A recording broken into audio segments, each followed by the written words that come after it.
Hello everyone, I'm the Enforcer, and welcome to the breaking news.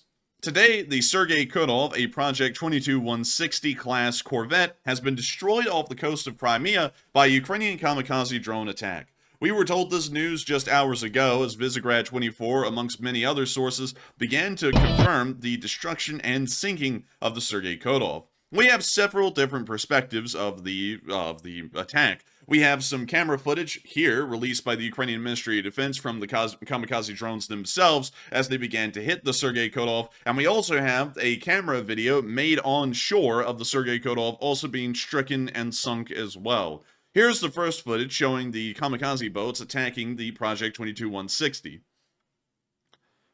The Project 22-160s are a 93 meter long corvettes, brand new, designed for the Russian Navy. These are some of the most modern and advanced ships of their class for the Russian Federation, and their loss is heavily felt throughout the fleet. Especially considering that nearly half of the combat fleet of the Russian Federation's Black Sea Fleet has been destroyed, these kinds of losses are very severe and are something that the Russian Federation sorely misses out on when they begin to lose ships like these. We can see multiple explosions beginning to rake the sides of the Sergey Kotov as it begins to take on water and most likely go under.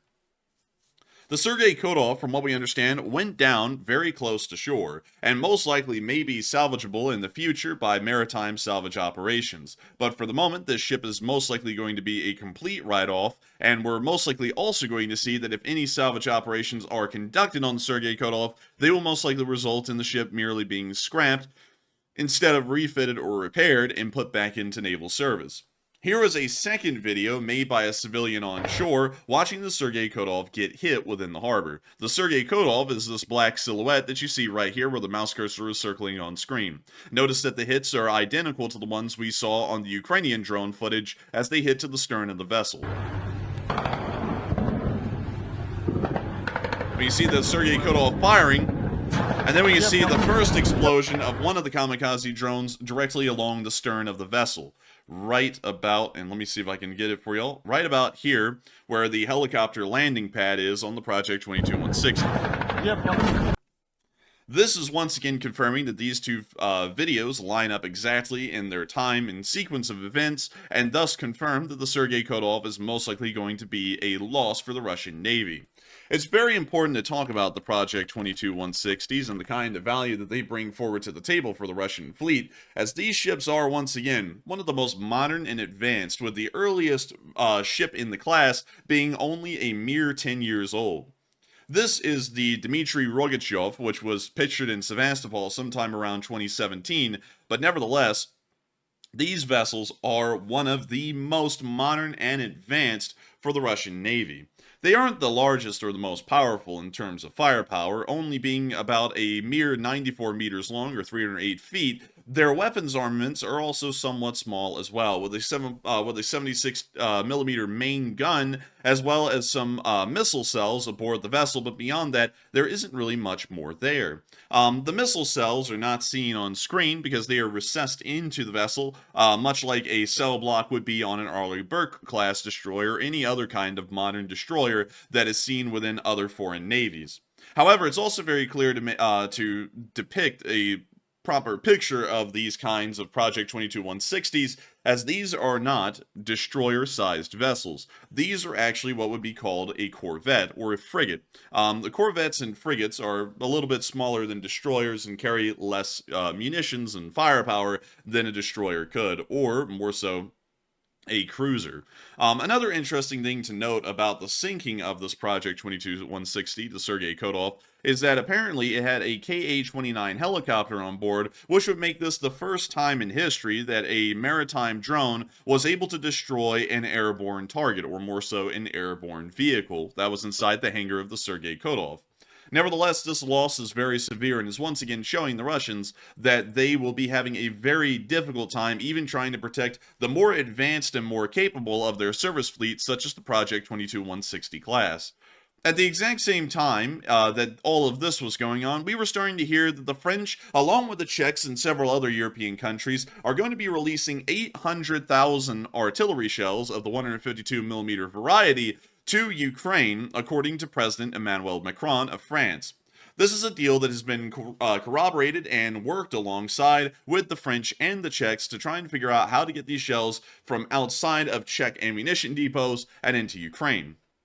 The Czech Republic has a large amount of former Soviet stores of ammunition to work off of, and 800,000 of these shells, all 800,000 of them, are from these old ex-Warsaw Pact stores that they have kept over from the end of the Cold War. These 800,000 shells are most likely in fairly good condition, but there will be some expected failure rates that are a little bit higher than we would have seen in the past, considering that these shells may have been sitting in storage for several decades, if not over half a century. Regardless, these shells will be a welcomed addition to the Ukraine's artillery forces, as this will help them to once again try and reassert an initiative on the battlefield and begin to consume ammunition on a daily basis at a very similar level to the Russians, at least for the short while until more long-term ammunition supply availabilities can be secured. At the exact same time that everyone is speaking about the ammunition availability in Europe and how much can be sent to Ukraine to help them to keep their war effort going, we did also hear that within Germany there is a serious discussion being made amongst the German government about bringing back forced conscription into the German armed forces, or more so what would be called compulsory conscription. According to the head of the German Defense Ministry, Boris Pistorius, he has ordered the preparation of proposals to restore compulsory military service. According to closed government documents cited by the publication, Pistorius intends to seek the return of conscription before the elections of the Bundestag, the German parliament, or more so the German Congress, which will be held in the fall of 2025. The relevant proposals, according to Pistorius' order, should be prepared by the 1st of April. Germany suspended compulsory military conscription in 2011 and switched to professional troops, meaning that this change is not one that is massive for the Germans, considering that the time that they've gone without compulsory service has been shorter than the amount of time in history that they have had compulsory service within Germany. Compulsory service is something that many Western nations have moved away from in recent decades, but it's something that is not that far away. The last time that the British conducted compulsory military service was back in the early 1960s. The French have conducted compulsory military service many times before throughout history. The United States conducted a form of compulsory military service in the form of the U.S. Selective service, or the draft as we call it here in America, back during the Vietnam War of the 1960s and 70s. For many Western countries, the idea of conscription is not that far off. It is only a matter of decades ago. But nevertheless, we can see that countries like Germany are starting to seriously consider or even start to move in the direction of bringing back compulsory military service to try and boost their armed services numbers, so that way if the outbreak of war is an inevitable certainty on the European continent, those European nations like Germany will be better prepared with the amount of manpower and the amount of labor that will be able to be expended by the military at the very onset of the conflict.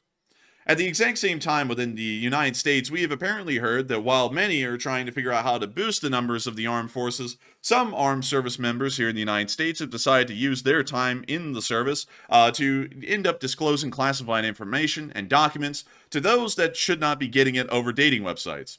According to information that we've been able to get today from Nexta, a former U.S. military officer is accused of disclosing classified information through an online dating platform, according to the Justice Department. Not to go through all of the exact details, but this guy ended up disclosing classified information to someone over a dating app, much like Tinder or any other kind of a dating platform. And so it appears that this guy may be looking at possible 10 years in prison if he is found to be guilty. At the moment, he is only alleged to have conducted this offense, and of course, the United States judicial system, or the justice system, views the charged or the alleged offender as innocent until proven guilty. So at the moment, we do not know whether he actually conducted this crime or not. All we know is that he's merely been charged, or at least is being accused of conducting this crime, but of course that will await a jury verdict later on down the road if this is ever brought that far. Moving on out of that news and down all the way into the southern area of the Red Sea, we were also able to hear today that apparently undersea cables are being targeted, damaged, and possibly even destroyed near the area of Houthi-controlled Yemen.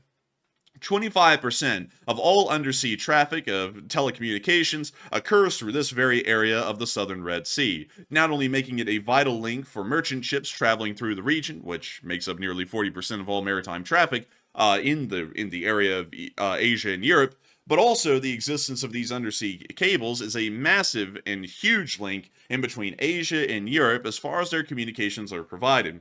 Many people have been under the misconception for decades that most internet communications and most telecommunications occur over satellite relays and links that are up in low Earth orbit. That is actually a mistaken rumor. And the real reality is that most communications here on the surface of the planet are actually conducted by these massive undersea cables that span from continent to continent. So when the next time you're playing a mobile video game or even watching this video on YouTube, just remember that this is not actually being relayed to you almost most times through satellite, although Starlink is starting to change that fact. This is most likely a video that you are watching thanks to the availability of these undersea cables transmitting this video and your specific request to view this video over hundreds if not thousands of miles, so that way you are able to access this and be able to watch this video. These kinds of systems being damaged not only pose a massive issue to you watching this YouTube video, but they pose a massive issue to economies around the world, especially in Asia and Europe in this instance, and also severe and strategic communications that may be conducted with our forces around the globe, or Western forces around the globe as a whole. Dealing with this situation is pertinent and probably one of utmost priority. It'll most likely involve some kind of a recovery or repair fleet to be moved into the area of the southern Red Sea and to begin repairs along these undersea cables. However, the only small issue with that is that currently the Houthis are still claiming that they are going to be attacking merchant shipping that is passing through the area. And while fortunately through US and coalition efforts we've seen that the bombing of the Houthis has greatly reduced the ability that they have had to be able to attack commercial shipping or maritime shipping for that matter within the region, there's still a very high possibility that they may attempt to attack this repair fleet that may be moved in the area to try and fix these undersea cables and get them back into completely operational condition. But nevertheless, that is all of the major news that we have today. I gotta thank all of you so much once again for watching, and if you all have enjoyed, please make sure to like, comment, and subscribe, and if you want to support videos of projects like these, you can support us on the Patreon, link in the description below. I thank every single one of y'all so much once again for watching, and I will see you all in the next one.